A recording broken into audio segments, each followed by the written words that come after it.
Este programa é livre para todos os públicos.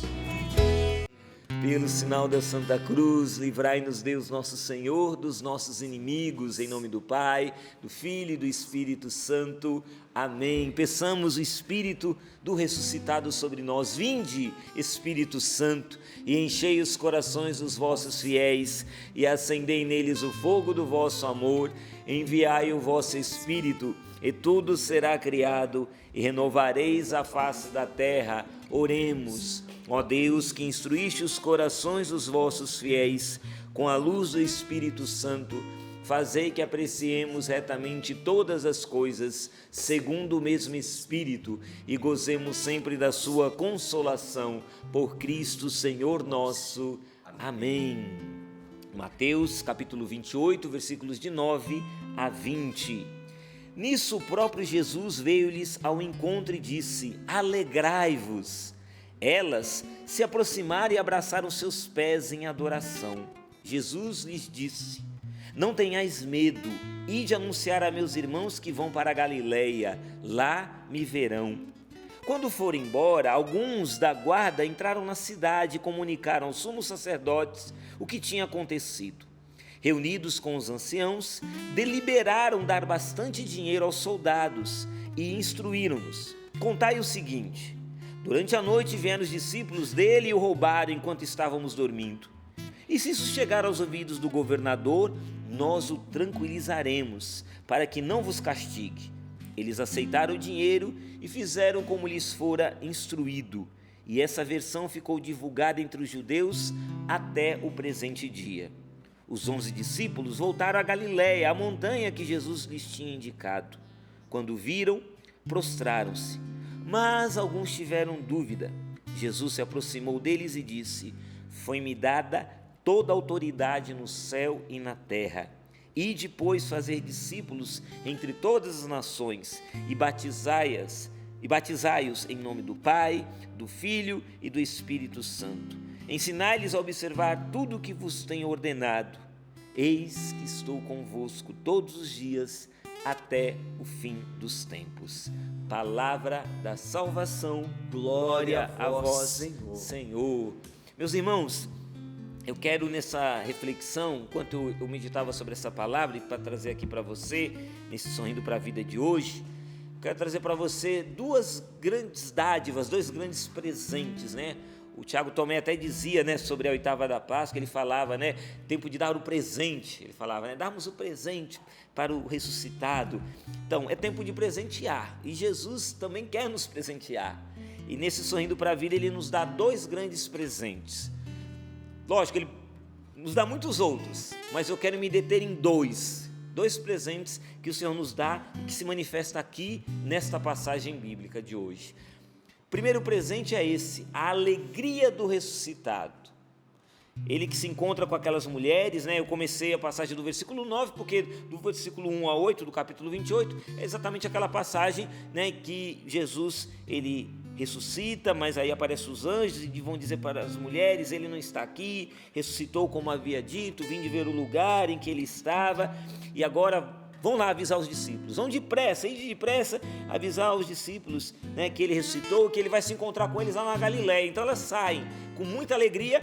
As mulheres vão ali, se encontrando com diante daquela palavra do anjo do Senhor para elas saem com grande alegria. E é nesse caminho que elas se encontram com o próprio Jesus, onde nós acabamos de ler aqui, no início, versículo 9. Nisso o próprio Jesus veio ao encontro dessas mulheres. Elas estavam caminhando em direção aos discípulos, obedecendo a ordem do anjo. Vão lá contar para eles que Jesus ressuscitou.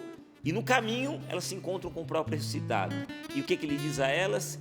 Alegrai-vos. A alegria do ressuscitado. A esse respeito eu quero trazer para você aqui, nesse livro da série Combatentes na Alegria, do nosso saudoso, amado pai fundador, Monsenhor Jonas Abib. Ele escreveu aqui, lá no final desse livro, ele tem algo muito bonito, o ensinamento do Padre Jonas a respeito da alegria. Presta atenção nas palavras do Padre Jonas. Já começa a reflexão trazendo aqui o que o Padre Jonas nos ensina. Ele diz assim: para afirmarmos nossa vida sobre alegrias verdadeiras, estas alegrias devem estar enraizadas em Deus e nas coisas dele. Aquilo que é passageiro vai gerar uma alegria que durará pouco e logo acabará. Muitas vezes se vive uma vida reduzida às alegrias passageiras, que na realidade são falsas alegrias. A verdadeira alegria está para além dos acontecimentos e não pode ser comprada ou emprestada por outra pessoa, mas é experimentada por aqueles que encontram a fonte inesgotável dessa alegria. Jesus Cristo. Ele é a fonte dessa alegria. Isso é uma verdade concreta. Por isso, muitos santos tiveram força para prosseguir enfrentando suas lutas e até as perseguições, mas com bom humor e sorriso constante. A alegria desses santos não estava nas coisas exteriores, mas no interior, pois eles haviam encontrado Jesus. Vamos erradicar do nosso coração, ou seja, tirar do nosso coração toda a tendência a cultivar as, entre aspas, alegriazinhas passageiras, diz aqui o Padre Jonas. Então, vamos erradicar do nosso coração toda a tendência que temos a cultivar as alegriazinhas passageiras, como migalhas que não nos preenchem, enquanto em Jesus temos um banquete completo de felicidade. Não entreguemos nossa alma à tristeza, e o jeito mais eficaz de se realizar isso é por meio da alegria que vem de Cristo. Então veja, diante dessas palavras, nosso pai fundador aqui, nesse livro Combatentes na Alegria, na página 84, ele nos traz esse ensinamento belíssimo. Então veja, você hoje, eu e você, meu irmão e minha irmã, nessa oitava da Páscoa, estamos diante de uma escolha. Ou nós escolhemos a alegria verdadeira, a alegria que não passa, que tem uma fonte. E qual é a fonte dessa alegria que não passa? Jesus Cristo, o Senhor ressuscitado. Ou a gente faz a opção por essa alegria, ou a gente faz a opção pelas alegriazinhas passageiras, que o Padre Jonas está mostrando aqui. Essas alegrias, e o nome já diz, passageiras, ou seja, que passam. Elas duram, sim, elas são alegrias, mas são alegrias que passam. Duram um dia, 2 dias, uma semana, 15 dias, um mês, talvez até um ano, mas ela vai passar. A alegria de Deus, esse banquete de alegria e de felicidade que Ele nos oferece, essa alegria não passa. Ela dura por toda a eternidade. E quem tem essa alegria que não passa? Aquele que tem a experiência com o ressuscitado. Então quem tem um encontro como essas mulheres que se encontraram com o Senhor ressuscitado, elas também escutaram do Senhor aquilo que você está escutando hoje. Alegrai-vos. O Senhor está dizendo para você, você endividado, você com casamento em crise, você que hoje acordou com ideia de suicídio, você que se encontra tomando aquele remédio tarja preta, controlado, lutando contra a síndrome do pânico, contra uma crise de ansiedade, contra uma depressão, você que está aí tratando disso.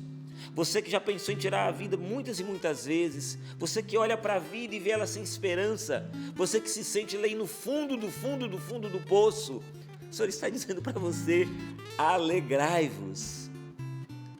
E junto com o presente, né, o Senhor também nos dá as condições. Então, quando o Senhor está dizendo, eu te dou a minha alegria, Ele já está operando, Ele já está agindo para que você experimente essa alegria que vem do Espírito Santo de Deus. Então, qual é o meu papel?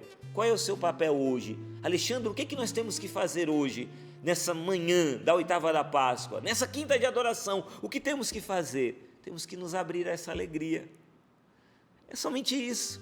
Abra-se, deseje do fundo do seu coração, Senhor, eu quero esta alegria.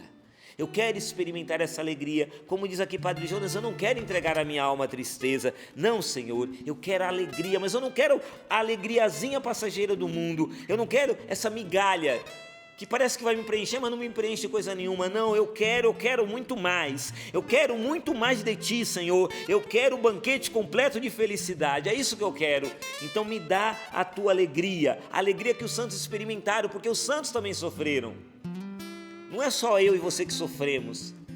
A gente sofre, mas não é só eu, Cassiano, Tiago, o Sábio que está aqui, meus irmãos que estão aqui trabalhando nos bastidores. Não é só você que sofre, todos nós sofremos. Os santos também sofreram, mas como eles encararam o sofrimento? Eles não encararam o sofrimento assim. Deixa eu até fazer o gesto aqui, né? Afastar aqui a Bíblia, né? Aqui também a fichinha aqui, deixa só um pouquinho o microfone. E o santo, imagina um São Francisco de Assis. né? Uma Santa Teresinha do Menino Jesus fazendo assim, olha, colocando a cabeça e falando: ai, que alegria, Jesus ressuscitou, aleluia, estou tão feliz porque Jesus ressuscitou. Aí bate a cabeça assim na mesa, né? Olha como eu estou feliz, Jesus ressuscitou. Não era assim que eles faziam. O Padre João está falando aqui, eles enfrentaram as lutas, as perseguições com bom humor. Você olha para o Filipe Neri, São Filipe Neri, que fazia piada, que brincava, e esse homem sofria, gente, mas ele enfrentava com bom humor, com um sorriso constante, sorriso nos lábios. E por que eles sorriam? Porque eles eram um bando de alienado, um bando de gente louca, um bando de gente, desculpa a expressão, retardada? Não eram loucos, alienados, noia, como se diz assim, né? Não, eles não eram pessoas noiadas, não, é porque eles tinham a alegria do recitado, traziam em si a alegria do recitado. Então por isso que eles encaravam tudo, até as perseguições, com bom humor e com um sorriso. Eles por eles mesmos não iam conseguir. Eu por mim mesmo, você por você mesmo, você não vai conseguir. Desculpa falar, você não vai conseguir encarar esse sofrimento com bom humor e com um sorriso por conta própria, não vai. É preciso pedir a Deus: Senhor, me dá a tua alegria. E quando Ele te enche dessa alegria, que não é minha, não é sua, mas é dele, é do recitado, aí a gente consegue, com a alegria do recitado, a gente consegue encarar os sofrimentos da vida, até com bom humor e até com um sorriso, mas é só com a alegria do recitado. E aí, veja, Santa Margarida Maria Alacoque, né, que teve essas visões, né, do coração de Jesus, com seu sagrado coração se manifestou a ela.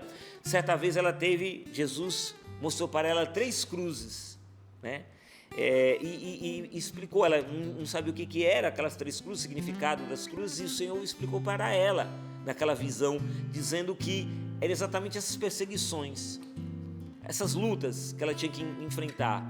E a primeira cruz era a cruz da perseguição do próprio demônio, Satanás, que investe, que ataca, que vem com as suas tentações, o tentador que vem sobre nós para nos afastar do caminho da santidade.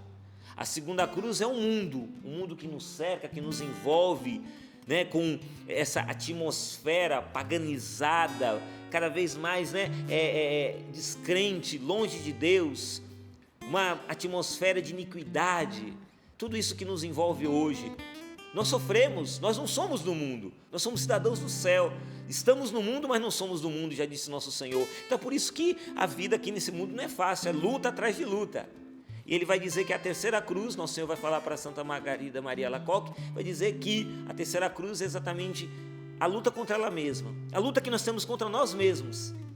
Então aquele combate, o homem velho, o homem novo, o homem velho, aquela luta dentro de nós, pela santidade, conversão. Meu Deus, eu tenho que lutar contra esse pecado que eu confesso, depois acabo caindo, aí vou confesso de novo, acabo caindo, confesso, acabo caindo, aí fica com vergonha e fala: não vou mais confessar esse pecado, porque eu não criei vergonha na cara. Não, tem que confessar sim, confessar para poder comungar e lutar contra esse pecado, porque é na Eucaristia que você vai encontrar força contra esse pecado.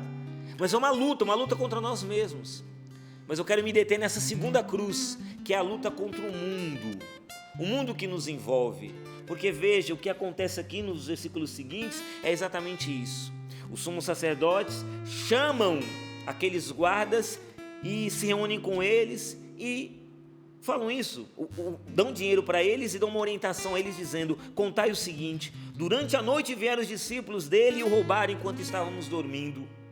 Até na tradução da liturgia oficial da igreja, né, fala-se assim, aqui diz assim, né, no finalzinho, no versículo 15, eles aceitaram o dinheiro e fizeram como lhes for instruído, e essa versão ficou divulgada entre os judeus até o presente dia. Há uma outra tradução mais forte que essa, que diz assim: e esse boato se espalhou entre os judeus até o presente dia.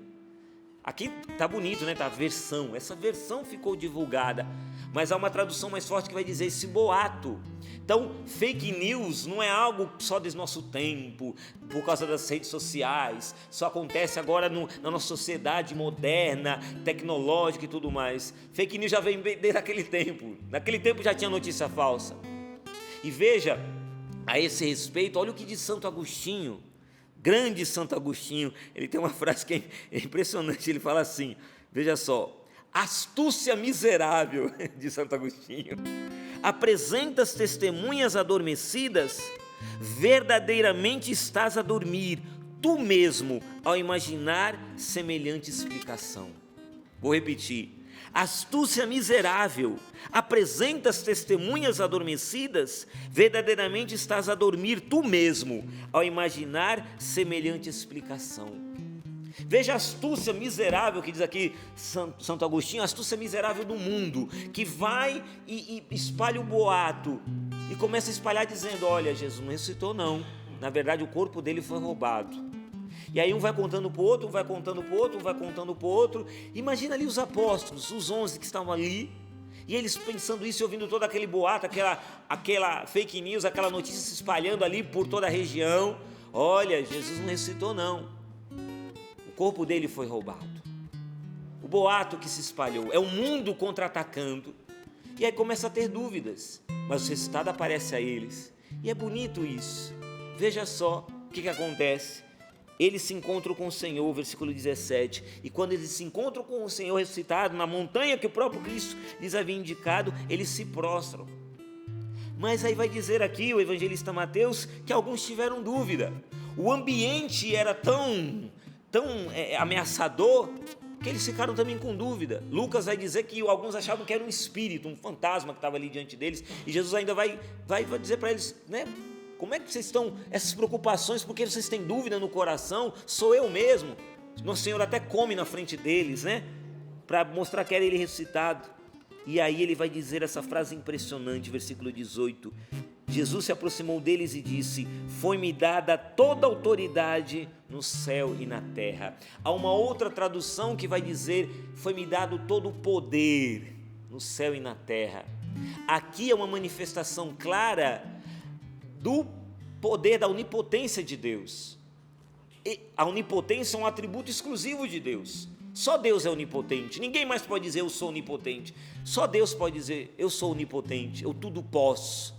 Aqui é uma expressão da onipotência de Deus, e Jesus toma para si dizendo, eu sou onipotente, porque eu e o Pai somos um, tudo eu posso realizar. E aqui então vem o segundo presente. Qual é o segundo presente? O primeiro é essa alegria do ressuscitado, e o segundo presente, Alexandre, é esta graça, porque o Catecismo da Igreja Católica vai nos falar aqui de forma muito bela a respeito desse combate interior que os discípulos viveram diante do mundo, o mundo que persegue, o mundo que lança fake news, o mundo que vai falar para eles assim, olha, Jesus não ressuscitou coisa nenhuma, o corpo que foi roubado. E vai dizer aqui no número 644 do Catecismo, 644, presta atenção, mesmo confrontados com a realidade de Jesus ressuscitado, os discípulos ainda duvidam, foi o que a gente acabou de ler aqui. Eles ainda duvidam, a tal ponto que o fato lhes parece impossível, pensam estar vendo um espírito. Por causa da alegria não podiam acreditar e ainda permaneciam perplexos. Tomé conhecerá a mesma provação da dúvida. Tomé, não o Tiago Tomé que está aqui, não, o Tomé, né? Tomé, o Tomé vai dizer, né? Não acredito, só se eu tocar na chaga dele, do lado, né? Aí ele depois vai dizer, meu Senhor e meu Deus, né? E vai dizer aqui o Catecismo, e quando da última aparição na Galileia, contada por Mateus, essa passagem de hoje, alguns porém duvidaram. Por isso, presta atenção, olha o ensinamento da igreja, por isso, a hipótese segundo a qual a ressurreição teria sido um produto, entre aspas, da fé ou da credulidade dos apóstolos, carece de consistência. Porque até isso o mundo vai atacar e vai dizer, olha, esse negócio da ressurreição de Jesus, na verdade é um produto, não é verdade, é um produto, algo que foi produzido pela fé dos primeiros cristãos, algo que foi produzido pelos católicos, pelos cristãos, um produto, como essa caneca, né? Como os livros, é um produto, como o texto que o Cassiano mostrou da misericórdia, né? Da divina misericórdia, é um produto. Então vamos produzir agora, vamos produzir algo, né? Davi, né? O departamento de audiovisuais produz agora a ressurreição de Jesus, né? Então vamos produzir produto agora, produto. Nós católicos, nós a igreja produziu isso. Os que não creem dizem isso, é um produto da fé dos cristãos. Mas aí a igreja vai dizer, isso carece de consistência, de fundamento. Por quê? Muito pelo contrário, a fé que os cristãos tinham na ressurreição nasceu sob a ação da graça divina. A fé, vou repetir, a fé que tinham na ressurreição nasceu sob a ação da graça divina, da experiência direta da realidade de Jesus ressuscitado. Eles se encontraram com Jesus ressuscitado, comeram com Jesus ressuscitado, receberam o sopro do ressuscitado. Eles viram com os olhos que a terra de comer, eles viram o ressuscitado. E é por isso que eles vão dizer: disso nós somos testemunhas. Vocês do Sinédrio querem nos calar, mas vocês não vão nos calar, porque nós somos testemunha. Nós vimos, nós falamos com ele, nós escutamos a sua voz, nós encontramos isso, nós até duvidamos, achamos que era um fantasma, achamos que era um espírito, nós não acreditamos, nós duvidamos, mas nós vimos, por 40 dias ele se manifestou a nós, ele se manifestou a nós ali, ele foi se manifestando a nós, aparecia aqui e desaparecia, aparecia acolá e desaparecia, ele aparecia aqui e depois desaparecia, ele aparecia e o nosso coração se abrasava, reconhecemos ele ao partir do pão. Nós não podemos deixar de falar aquilo que vimos e ouvimos, não podemos, meus irmãos. Nós não seguimos um corpo que foi roubado, nós seguimos aquele que tem toda a autoridade no céu e na terra. O nosso Deus tem todo o poder. Quero esse mundo, acredite ou não, não importa. Como dizia Padre Jonas Abib, as favas do mundo, nós, eu e você, nós católicos cristãos, nós acreditamos até o fim, por isso morremos, por essa causa nós damos a vida como os primeiros cristãos, como os mártires, como os santos. Ele está vivo. Para quem não crê, nenhuma explicação é possível, mas para quem acredita, como eu, como você, como nós que estamos aqui na bancada, nenhuma explicação é necessária. Para quem não crê, nenhuma explicação é possível. Sempre vai pôr um ponto de interrogação. Mas para quem acredita como nós, não precisa me explicar mais nada. Eu tive a experiência com esse dado. Eu experimento a sua alegria. Você não precisa tentar me convencer que Jesus está vivo. Eu sei. Eu escuto, ele está dentro de mim, ele me orienta. Eu vivo a oração Ritmo da Vida, todo santo dia eu converso com ele, estou trabalhando, ele está ali comigo. Eu sinto Deus no meu coração. Essa é a testemunha do ressuscitado. E aí eu pergunto a você: você está disposto a ser uma testemunha do ressuscitado? Ou você vai ser aquilo que Santo Agostinho falou aqui na frase, né? Que ele disse aqui na frase: testemunhas adormecidas. Astúcia miserável, apresenta as testemunhas adormecidas. Nós não somos testemunhas adormecidas. Aqueles soldados foram, mas nós não. Nós somos testemunhas vivas, de olhos bem abertos e muito atentos, e proclamamos que Jesus está vivo. Santo Agostinho tem essa frase maravilhosa também, um outro ensinamento, ele vai dizer aqui: não é grande coisa crer que Cristo morreu. Olha só o que diz Santo Agostinho. Não é grande coisa crer que Cristo morreu, porque isso também o creem os pagãos e judeus e todos os iníquos. Até quem não tem fé acredita que Jesus morreu.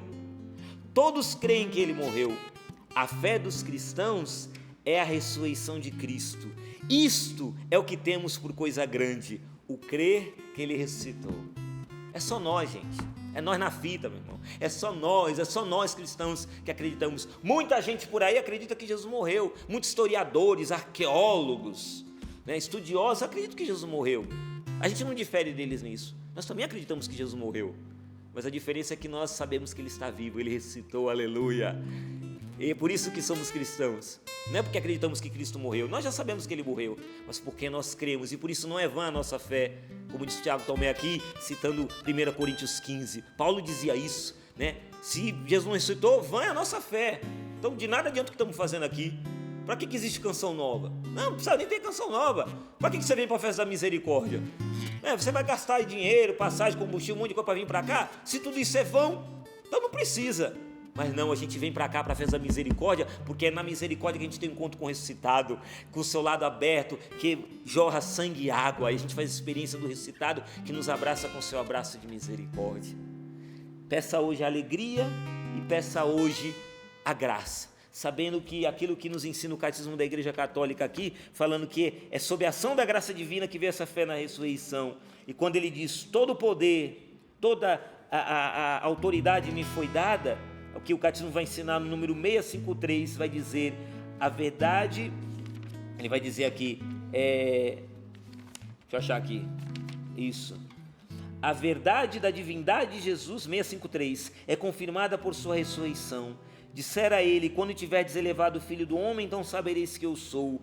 A ressurreição do Cristo, do crucificado, demonstrou que ele era verdadeiramente eu sou, o Filho de Deus e Deus mesmo. Na ressurreição que nós acreditamos, o Senhor se manifesta com todo o poder e com toda a graça. É o Filho de Deus que está vivo, aleluia, e Ele é poderoso. O Senhor é poderoso. Você ouviu a frase antes da reflexão da palavra dizendo: você não vai ficar de mãos vazias, você não vai voltar para sua casa, não vai sair de mãos vazias. O ressuscitado é suficientemente poderoso, Ele é onipotente para realizar na sua vida muito mais do que você quer hoje, muito mais do que você pode sequer imaginar. Ele pode te dar muito mais. Não se contente com migalhas de alegria, queira hoje o banquete. Deus pode te dar um banquete, então não se contente com migalhas. Para terminar, eu quero contar essa historinha, para a gente poder rezar, partilhar, enfim. Quero terminar com essa historinha. Havia uma casa que tinha 1000 espelhos. 1000 espelhos, imagina uma casa toda com 1000 espelhos. Nessa casa entrou um cachorrinho. O cachorrinho todo alegrinho ali, né, com a linguinha de fora, balançando o rabinho, as orelhinhas em pé. O cachorrinho entrou dentro da casa dos 1000 espelhos. Quando o cachorrinho entrou dentro da casa dos mil espelhos, ele olhou ali, começou a olhar, ele viu 1000 outros cachorrinhos. Ele balançou o rabinho, os 1000 cachorrinhos balançaram. Ele começou a botar a linguinha de fora, os 1000 cachorrinhos começaram a botar a linguinha de fora. E ele ficou todo faceiro, todo feliz. E ele foi embora daquela casa todo feliz, dizendo: eu vou voltar para essa casa, porque aqui eu fui muito bem acolhido. Ele viu lá os 1000 cachorrinhos, não sabia que era ele, e ele falou: eu fui muito bem acolhido, eu vou voltar para essa casa aqui de novo. Foi embora. Depois, logo em seguida, entra um segundo cachorro, mais desanimado, né? Com a cabeça aqui na mesa, né? Triste o cachorrinho, né? Com a orelhinha baixa, já não balançava o rabinho. Entrou na casa dos 1000 espelhos. Quando ele olhou ali, ele viu 1000 cachorros tristes. Ele levou um susto, e aí começou a rosnar, né? Como o cachorro faz, começou a rosnar. E na hora que ele começou a mostrar os dentes assim, imagina um susto, 1000 cachorros mostrando o dente para ele, ameaçador. Ele saiu correndo. Ele saiu correndo, o cachorro. Ele disse: eu não volto para esse lugar nunca mais. Fui ameaçado, que susto, 1000 cachorros queriam me matar, não volto mais para cá. Moral da história: todos os rostos com qual nos deparamos no mundo são espelhos. Essa é a moral da história. A casa dos 1000 espelhos, na verdade, é a nossa vida. Se você for uma testemunha adormecida e o teu rosto transmitir que você é uma testemunha adormecida, as pessoas ao seu redor vão ser infelizmente contagiadas por tamanho desânimo e também se tornarão testemunhas adormecidas. Mas se há brilho no teu olhar, se há sorriso nos teus lábios, se há no seu coração esse fervor e essa certeza inabalável, aconteça o que acontecer, meu Deus está vivo, eu sinto Ele, você não precisa me convencer de nada não, Ele está aqui agora nesse estúdio, Jesus está aqui. E por essas certezas, cristãos morreram, deram a vida no Coliseu Romano, foram queimados vivos lá, incendiados no Coliseu Romano, mas não arredaram o pé, não retrocederam. É certeza de fé, não podemos deixar de falar do que vimos e ouvimos. O Senhor está vivo. Com tamanha certeza, se a gente tem esse brilho no olhar, pode ter certeza, teu marido, tua esposa, teu filho, teu pai, tua mãe, as pessoas do seu local de trabalho, da sua faculdade, aí da sua comunidade, as pessoas serão também contagiadas, serão alimentadas, serão irradiadas, serão atingidas, afetadas no bom sentido, por essa alegria do ressuscitado. É Páscoa, meu irmão, feliz Páscoa, irradie, não seja testemunha adormecida, seja testemunha autêntica do ressuscitado. Volto a dizer, nós não seguimos um corpo que foi roubado, como diz aqui a fake news, né, que tentaram lá os sumos sacerdotes fazer. Não tem corpo roubado coisa nenhuma. A nossa fé, a nossa igreja é a igreja não do corpo roubado, é a igreja do corpo glorioso que está no céu, ali, sentado à direita do Pai, em glória. É esse corpo que um dia nós veremos voltar nesse mesmo céu, em glória, para nos dar a vida eterna, para vivermos eternamente com Ele no céu. Feliz Páscoa, meu irmão, Deus te abençoe.